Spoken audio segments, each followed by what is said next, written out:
Hey folks, welcome back to the Husker Big Red YouTube channel. We're here on a victory Monday after the Nebraska basketball team knocks off Creighton. We beat Iowa in football last week. Now we knock off Creighton. We have a new head coach. It's been a pretty damn good week or so for the Cornhuskers. So how are you doing this Monday, Danny?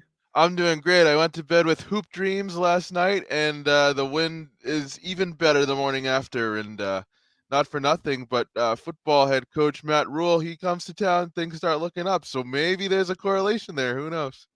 Yeah, there could be. It's been, I felt like Nebraska had a chance to make that game competitive, but to go into Creighton, into Omaha as a 14 and a half point underdog and beat those guys the way they did, playing tough ass defense and, Sam Griesel and Derek Walker just playing out of their minds. I mean, just a huge moment for Fred Hoiberg. Kind of a huge win all of a sudden now. Nebraska's won 3 straight games against ranked teams. They're sitting at 6-3. They've won 3 straight against, the Power Six, they call it in college basketball. Not to say, we should start talking about like the NCAA tournament or anything, but this is a huge win, for Fred Hoiberg. And just what do you think this means for his tenure moving forward at Nebraska?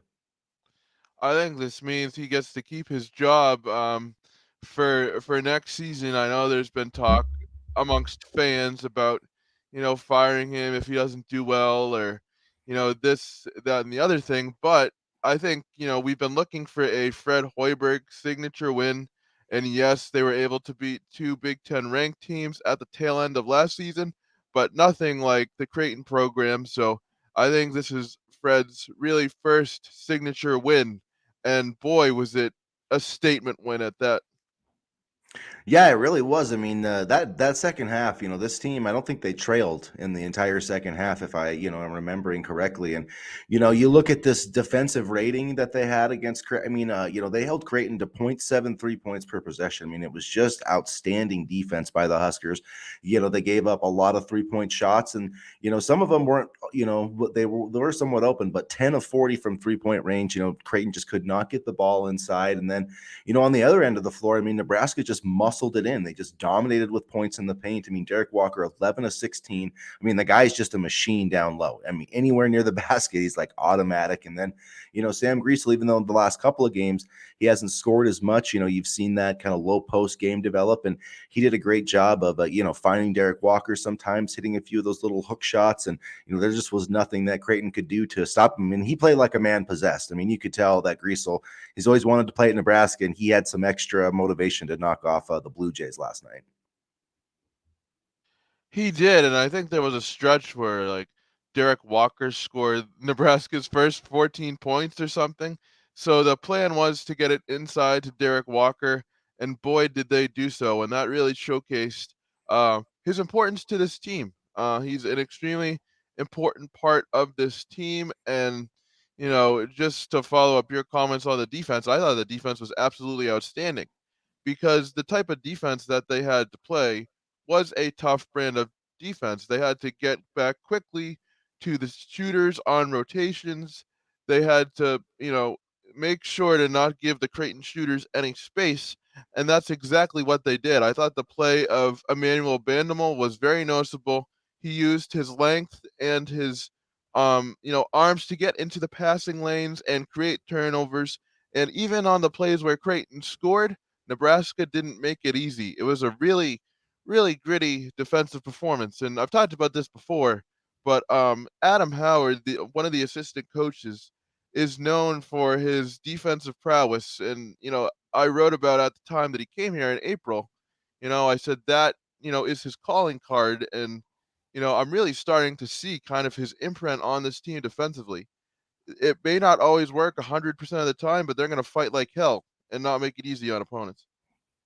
Yeah, and it's that's what won them the game, and because offensively it was interesting because you've got Walker scored 22, Griesel had 18, and then Juwan Gary had 12. So I mean those guys accounted for 52 of the 63 points. Nebraska only made 3 3-pointers in this game, so it really was just a pound the ball inside and win the game that way. And so it was fun to see Nebraska win a game like that. Everybody thinks that this team has to win, shooting 3-point shots, and that's not necessarily the case. And so it was good to show, that they can win without having that 3-point shot. And I think that's going to bode well for them in Big Ten play, because that's what you need to be able to do is, play defense and, rebound the basketball. They won, Creighton had more offensive rebounds, but Nebraska had more total rebounds last night. So, I mean, this team again is proving to be, one of the better rebounding teams, I think, in the country right now, especially, they only have a few offensive rebounds last night, but, that's kind of been a big calling card for this team. And we're starting to see too, this rotation, everybody's kind of fitting into their roles.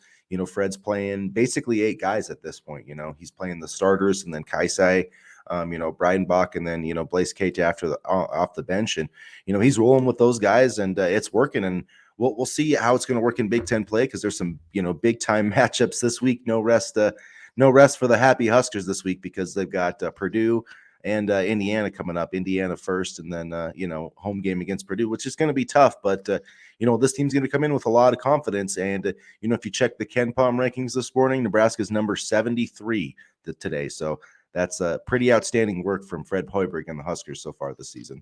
Absolutely. And, I think, Fred really needed to have at least a good start to the year to kind of justify keeping his job. And, I think more so for this team, we've had flashy point guards and guards in the past, Cam Mack, Bryce McGowan's, even Trey McGowan's. And, I think this team doesn't necessarily have that, which forces everybody to play no isolation, thank goodness, team basketball. And, I think you're seeing kind of all the pieces gel really well. And, this team may not be the flashiest. This team may not play the most sexy brand of basketball, but they do know how to work together, it seems, and at least, try to get the job done. Yeah, and you make a great point there. And Sam Griesel, last night, it should be mentioned. I mean, he had 18 points, 12 rebounds, but also 7 assists. So he almost, 3 assists shy of a triple double. And the thing about it, when you've have him in the post, when you have guys in the post that can pass the basketball, it just opens up everything. And Derek Walker, that's one of his most underrated attributes. He had averaged 3 assists a game last year. And so you can see, the ball movement opening up when he's out there, and then Griesel too when he gets into the post. And so, you look at the win over Boston College, they had 32 field goals and 21 of those were assisted. Now, last night it was a little bit lower, but 28 field goals, 12 of them were assisted. So, I mean, if you're assisting on almost half your field goals, that shows you're moving the basketball really well. And, the shots didn't necessarily fall last night, but they're going to. I mean, CJ Wilcher, Kaisai, those guys are proven 3-point shooters. And, that as the year goes on, I mean, they're going to shoot 35% from 3. And, it's Juwan Gary and, Gracel, if those guys can score, and if Derek Walker, I don't know if anybody can stop this guy, honestly, in the low post. I mean, I haven't seen a player that can he's not the biggest guy, and he maybe not be the fastest in terms of playing in the NBA, but if you get him the basketball one-on-one in the post, he's going to score 70% of the time. And there aren't very many teams, like Hunter Dickinson at Michigan has that, but beyond him, I don't know many guys in the Big Ten that score better down low than Derek Walker, and that's a big thing to have going into a conference play. And, the game plan, I thought, was huge because, Mm-hmm. you mentioned no three-pointers or not a lot of three-point attempts. That allowed Nebraska to kind of play their game defensively and, not allow Creighton to get into spots where they can shoot transition three-pointers. Mm-hmm. And, they mentioned it on the broadcast that the tempo was really in Nebraska's favor. And, how do you get tempo to be in your favor? Stop things before they even start. Nebraska didn't allow Creighton to get on the break quickly. They played a grinded out type of basketball. They didn't allow for, quick um, quick transition basketball up the floor, and that really kind of played in their favor, especially with the aggressive defensive style they were playing. Well, and yeah, Creighton is a team that's scoring like 78 points a game, and they love to shoot threes. I mean, that's what Creighton has always done, and they, have not shot the ball as well this year. They're sitting outside the top 200 in 3-point shots, and it was a really smart strategy just to kind of funnel them into that. And, good defensive basketball is because teams are going to get shots. It's about, forcing the opposing team to take the shots that you want them to take, and taking, low percentage 3-pointers and, long 2-pointers. That's what you need. Those are the shots that you want to take. And I just thought they did a great job of not, getting those guys in the paint. And, Derek Walker did get in a little bit of foul trouble in the first half, which is probably why, the score was, as close as it was. But man, just what a great effort. And I think, for Fred Hoiberg, this is, I really do believe, going to give him some momentum going into this season. I mean, we kind of talked about it here just before we were recording. This Big Ten schedule is tough as hell, and there's no guarantee that Nebraska is going to get to a 500 record or have a winning record to go to the postseason or whatever. But I think if Fred can just put together some 7-8 win season in the Big Ten, which isn't going to be easy, I mean, by any stretch of the imagination, but if he can do that, I see no reason why Trev Alberts would even think of moving on from this guy after the way the season has started. I agree, and something that really stood out to me was there was a point in Sunday's game where Creighton cut it to 3, and I thought the poise of the program was very strong because the crowd was getting into it. Creighton was kind of seeing, that they could get back in this game, but Nebraska didn't panic, and I think that's going to be huge when it comes time for Big Ten play. And like you said, the schedule is absolutely brutal, but I don't think this team is going to be boring to watch when that time happens. There's been some years where we've hit Big Ten play, and I'm like, oh, here we go again. Yeah. But not this year, I don't think. I mean, I think that this team can compete, and they're not the most flashy, but that's what I like about them. They bring their lunchbox to work, and they play hard, they play inside, they grind games, and I really like the identity of this team, even in losses, because I think there is a clear identity. They're very defensive minded, and that's something we really haven't seen from Nebraska basketball either. So I think that will serve them well. And if they don't win, they're at least going to fight in order to try to do so. Yeah, I mean, I think it's putting together a team that's built to actually win in the Big Ten. And, you need to be able to play defense. I mean, that's just, Michigan had that problem back when John Beeline was the coach, and they brought in some more defensive minded coaches, and it changed everything. That's the biggest reason that program got to 5 straight Sweet 16s. It has, they've had a lot of great offensive players, but they've been one of the, top 20 rated defense for years. Now, not this year, but that's what teams that win do. They have really good defenses and reliable scores too. I mean, last year Nebraska, yes, Bryce McGowan's and those guys could sometimes light it up, but there was a lot of inefficient shots. You know what I mean? Dribble up threes and da and all that stuff looks great, but it takes time to kind of develop that playmaking ability and that talent into winning basketball in the Big Ten, because it's very much like Mickey Joseph said, you have to be old to win in the Big Ten. You have to have experience, you have to have multi-year players. And I feel like Nebraska, even though they brought in transfers, Derek Walker's been around, CJ Wilcher's been around, Kaisai has been around and had some success last year. And then you bring in, Greisel, Gary, and Bandamel, all guys who have kind of been, in that NCAA tournament mix. And so you have a pretty veteran group of guys. I do worry about the depth, and just that grind that's Big Ten play. But this team isn't going to get out physicaled and pushed around in the conference, and I think that's huge. And I know every game is tough, but I don't see a team that Nebraska can't play with. Maybe Purdue, because they're just so freaking huge. But we'll see. I really think it's going to be fun to watch this team play, and for the first time in a few years, I don't think anybody's going to look forward to coming into Pinnacle Bank Arena. They're not going to just Sharpie that as a win anymore. No, and I think, there's a lot of fun storylines on this team too. There's Greasel, he talked about how much the Creighton win meant to him, and then, there's you root for a guy like Kesey. He's been a ton of fun.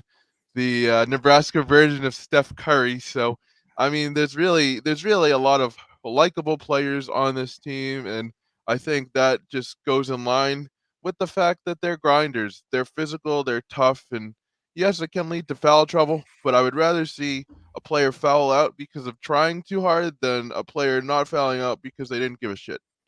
And so I really like this team. I don't know how far they're going to get, but I think they're going to be fun to watch. I don't think I'm going to be in February going, ugh, this team sucks. Here we go again. Sure, they may lose, but there's at least a lot to root for, I feel, with this team, and they're trying hard. And, I think shout out to Fred Hoiberg, because as much as he's had, not a successful tenure to say the least for Nebraska basketball, he's beaten 3 ranked opponents in the last 9 months.